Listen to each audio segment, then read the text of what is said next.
ಅಯೋಧ್ಯೆ ಮತ್ತೊಮ್ಮೆ ಇತಿಹಾಸದ ಸಾಕ್ಷಿಯಾಗುವುದಕ್ಕೆ ಸಜ್ಜಾಗಿದೆ. ಶ್ರೀರಾಮ ಜನ್ಮಭೂಮಿ ದೇವಾಲಯದ ಮುಖ್ಯ ಕಾಮಗಾರಿ ಪೂರ್ಣಗೊಂಡಿರುವ ಸಂಕೇತವಾಗಿ ನಾಳೆ ದೇಗುಲದ ಶಿಖರದ ಮೇಲೆ ಧ್ವಜಾರೋಹಣ ಸಮಾರಂಭ ನಡೆಯಲಿದೆ. ಅಯೋಧ್ಯ ಶ್ರೀರಾಮ ಮಂದಿರ ನಿರ್ಮಾಣ ಕಾರ್ಯ ಪೂರ್ಣ. ಶ್ರೀ ಮಂದಿರದ ಶಿಖರದ ಮೇಲೆ ನಾಳೆ ಧರ್ಮ ಧ್ವಜದ ಸ್ಥಾಪನೆ.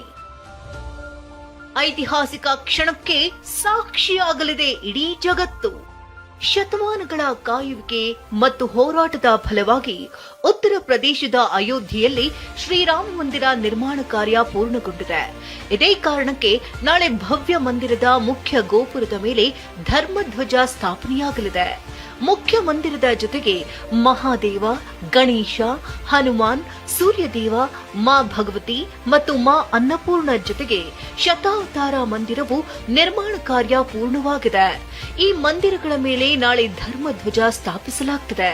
ಅಂದಹಾಗೆ ನಾಳೆ ವಿವಾಹ ಪಂಚಮಿ ಶುಭ ಸಂದರ್ಭದಲ್ಲಿ ಮಂದಿರದ ಮೇಲೆ ಧ್ವಜಾರೋಹಣ ನಡೆಯಲಿದೆ. ಪ್ರಧಾನಿ ನರೇಂದ್ರ ಮೋದಿ ಈ ಐತಿಹಾಸಿಕ ಸಮಾರಂಭದಲ್ಲಿ ಪಾಲ್ಗೊಂಡು ಧ್ವಜಾರೋಹಣ ನೆರವೇರಿಸಲಿದ್ದಾರೆ. ಆರ್ಎಸ್ಎಸ್ ಮುಖ್ಯಸ್ಥ ಮೋಹನ್ ಭಾಗವತ್ ಸೇರಿದಂತೆ ಸುಮಾರು 8,000 ಗಣ್ಯರು ಮತ್ತು ಸಾಧು ಸಂತರು ಈ ಮಹತ್ವದ ಕ್ಷಣಕ್ಕೆ ಸಾಕ್ಷಿಯಾಗಲಿದ್ದಾರೆ.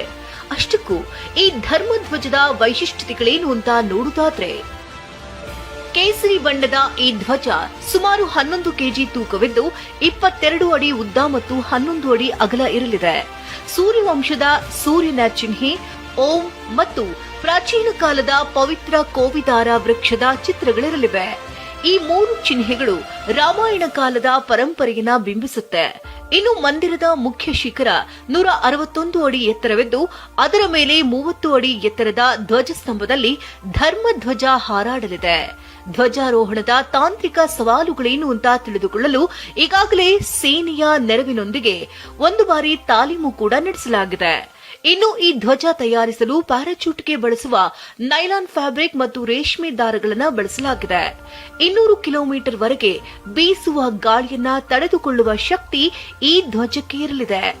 ಇನ್ನು ಮಂದಿರದ ಮುಖ್ಯ ಶಿಖರದ ಜೊತೆಗೆ ಇತರೆ 8 ಗೋಪುರಗಳ ಮೇಲೂ ಧರ್ಮಧ್ವಜಗಳು ರಾರಾಜಿಸಲಿವೆ. ರಾಮ ಮಂದಿರದ ಆವರಣದಲ್ಲಿರುವಂತಹ ಎಲ್ಲಾ ದೇವರ ದರ್ಶನಕ್ಕೆ ಈ ಧ್ವಜಾರೋಹಣ ನಡೆದ ಮಾರನೇ ದಿನದಿಂದ ಅವಕಾಶ ಸಿಗಲಿದೆ. ಈ ಮೂಲಕ ಅಯೋಧ್ಯೆ ಮತ್ತೊಮ್ಮೆ ಆಧ್ಯಾತ್ಮಿಕ ಮತ್ತು ಸಾಂಸ್ಕೃತಿಕ ಕೇಂದ್ರವಾಗಿ ವಿಶ್ವ ಭೂಪಟದಲ್ಲಿ ರಾರಾಜಿಸಲಿದೆ.